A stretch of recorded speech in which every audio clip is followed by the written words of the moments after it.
My dear students, Assalamu alaikum. I hope you are all fine by the mercy of Almighty Allah.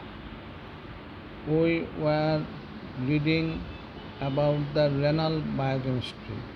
Today we will discuss few definitions which are very important for your SQ and also for oral examinations.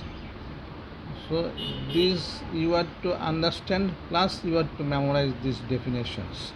These definitions initially, if we start with the renal blood flow, this means that it is the total amount of blood passing through both the kidneys per minute. It is the total amount of blood passing through both the kidneys per minute. It is about 1200 milliliter per minute. It is about 22% of the cardiac output. So, renal blood flow is about 1200 milliliter per minute. At least you have to remember this. This is the very important thing, that what is the quantity of blood passing through both the kidneys per minute. That is the renal blood flow. Next is the renal plasma flow. It is very easy to understand that was the blood and this is the plasma. So it is the total amount of plasma passing through both the kidneys per minute. It is the plasma passing through both the kidneys by two kidneys. Then definitely it will be less than the renal blood flow. So it is about 650 milliliter per minute. That is it is about 55% of renal plasma flow. That means renal plasma flow is the total amount of plasma passing through both kidneys per minute. It is about 650 milliliter per minute, which is 55% of renal blood flow. Next is filtration fraction. It is the percentage of renal plasma flow that is filtered through glomerular membrane to make filtrate. Filtration fraction is the percentage of renal plasma flow. That is the plasma which was flowing in the glomerulus, that is filtered through glomerular membrane. That is filtered through glomerular membrane to make filtrate. That is the filtration fraction. Filtration fraction is equal to 19%, is equal to 19% of the renal plasma flow. So now comes the filtration coefficient. It is the glomerular filtration rate, or GFR, per unit net filtration pressure. Net filtration pressure. It is very easy to understand that the net filtration pressure is 10 millimeter of mercury. Filtration rate is, glomerular filtration is 125. So if you divide by 10, it will be 12.5 milliliter per minute per millimeter of mercury. So it is the glomerular filtration per unit net filtration pressure per minute. Filtration coefficient is equal to GFR by net filtration pressure. That is equal to 125 divided by 10, which is equal to 12.5 milliliter per minute per millimeter of mercury. So definitions, 4 definitions. One is renal blood flow, another is renal plasma flow, another is filtration fraction, and another is filtration coefficient. Now the important one for your examination purpose is plasma load. Plasma load comes as a short note or definition in SCQ. Plasma load, it is the total amount of that substance present in the plasma passing through both kidneys per minute. The substance, quantity of that substance present in the plasma, it is the total amount of that substance present in the plasma passing through both the kidneys per minute. Whenever any rate or any definition comes, there are few things you have to mention. As for example, you have to mention here as per minute. So total amount of particular substance, of that substance present in the plasma. Plasma load means in plasma that substance will be there, and it will be in the both the kidneys in 1 minute. That is the plasma load is equal to renal plasma flow multiplied by plasma concentration of the substance. Plasma concentration of that substance. If blood glucose concentration is 100 milligram per deciliter and renal plasma flow is 650 milliliter per minute, then plasma load of glucose will be 650 milligram per minute. So this is the plasma load. Plasma load in one sense, the substance in both the kidneys of the plasma present in a single minute. This is the plasma load, nothing to be confused. Then comes the tubular load. It is the total amount of that substance present in the filtrate. From the plasma it comes to filtrate. It is the total amount of that substance present in the filtrate passing through both the kidneys per minute. Same thing, passing through both the kidneys per minute. This is a filtrate. Tubular load, proximal tubular load.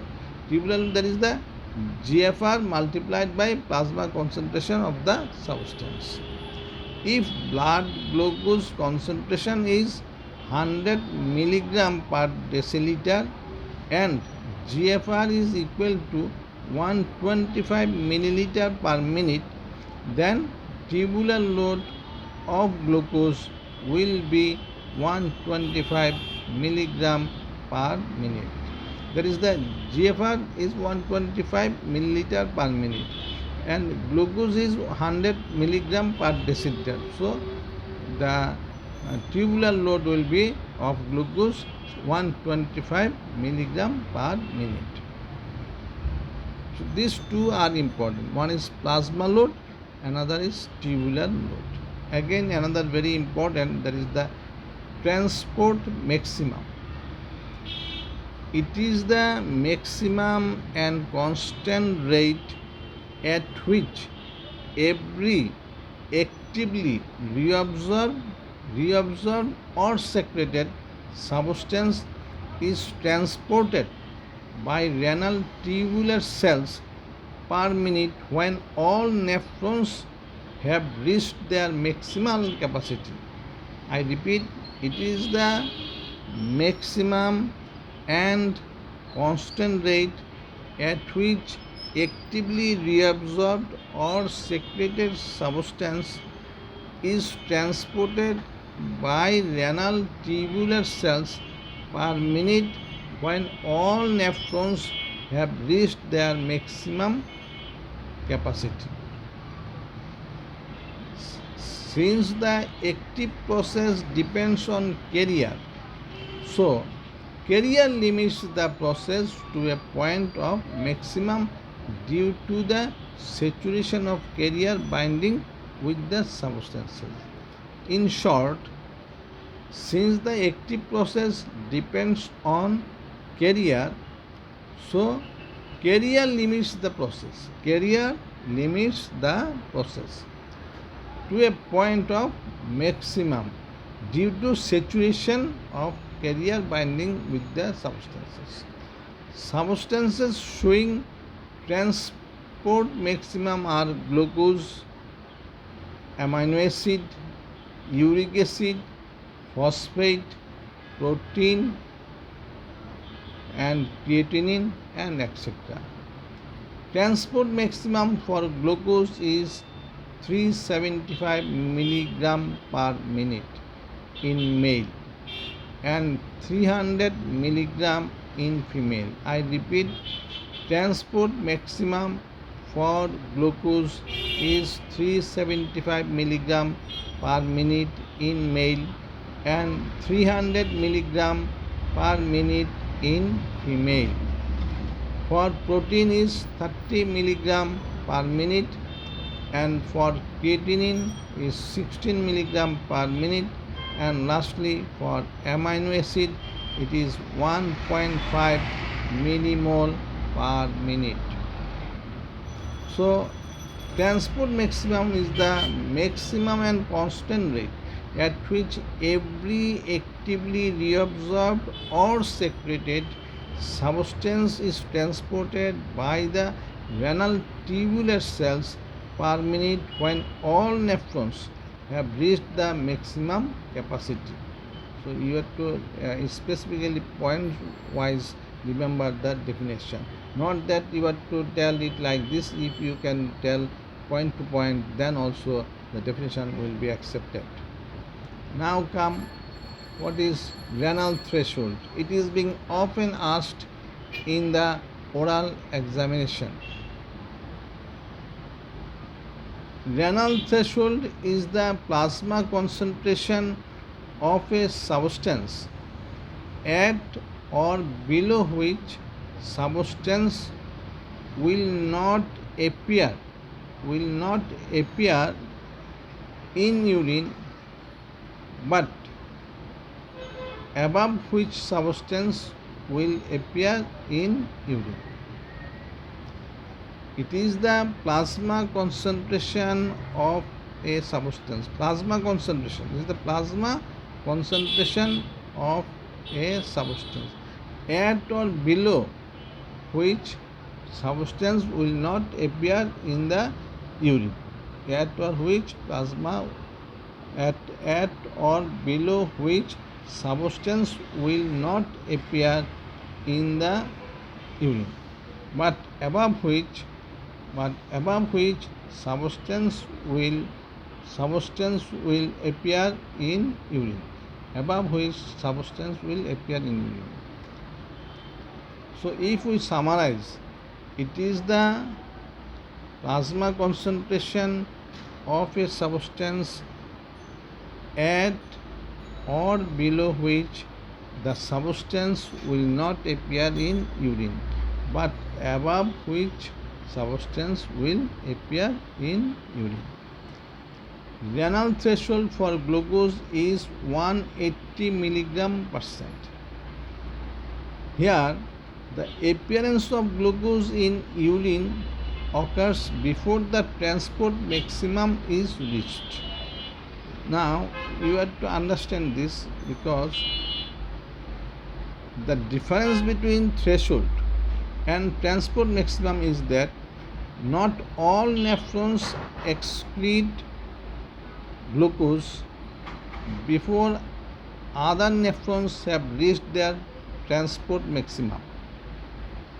In other words, the overall transport maximum for the kidneys, which is normally about 375 milligram per minute, is reached when all nephrons have reached their maximal capacity to reabsorb glucose.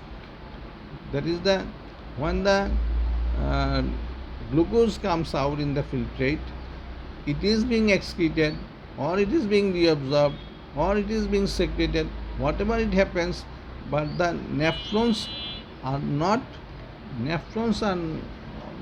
totally transport maximum at the same time. That is why the threshold level of glucose may not be equivalent or equal to transport maximum. Then another important question for oral examination is obligatory urine volume. Obligatory urine volume. This is the minimum amount of urine.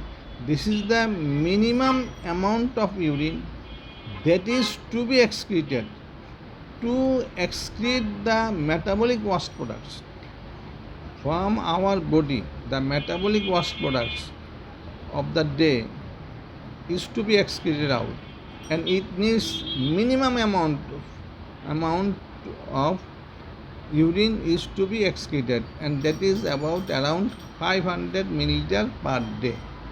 So obligatory urine volume is mandatory for you to know. Then comes your polyuria. These questions are maximum asked in the traditional examination. Polyuria is usually defined as more than 3 liters of urine per day. More than 3 liters of urine per day. And oliguria is formation of urine less than 400 to 500 milliliter per day. Polyuria is 3 liter per day. Polyuria is usually defined as more than 3 liter of urine per day. Oliguria, formation of urine less than 400 to 500 per day. And anuria, there is no urine, means cessation of urine formation. Anuria, that is the means cessation of urine formation. No urine means cessation of urine formation. So polyuria, that is urine formation more than 3 liter. Oliguria is less than 400 to 500 milliliter per day, and anuria is no urine formation. So these three definitions is extraordinary for your traditional examination, and others like renal threshold and obligatory urinary volume. Obligatory urine volume is very important for your oral examination, and the others are plasma load, tubular load are important for your SEQ examination. Others, renal plasma flow, renal blood flow, you have to understand for understanding all those definitions. Thank you all. Next class is very important. There is the renal clearance we will read. So before that, these definitions you have to understand, and you have to memorize. There is no alternative other than memorizing these definitions, but definitely you have to first understand, then to memorize the definitions. Particularly the quantity you have to know, and whenever asked in the examination you have to answer accordingly. Thank you all. Allah Hafiz.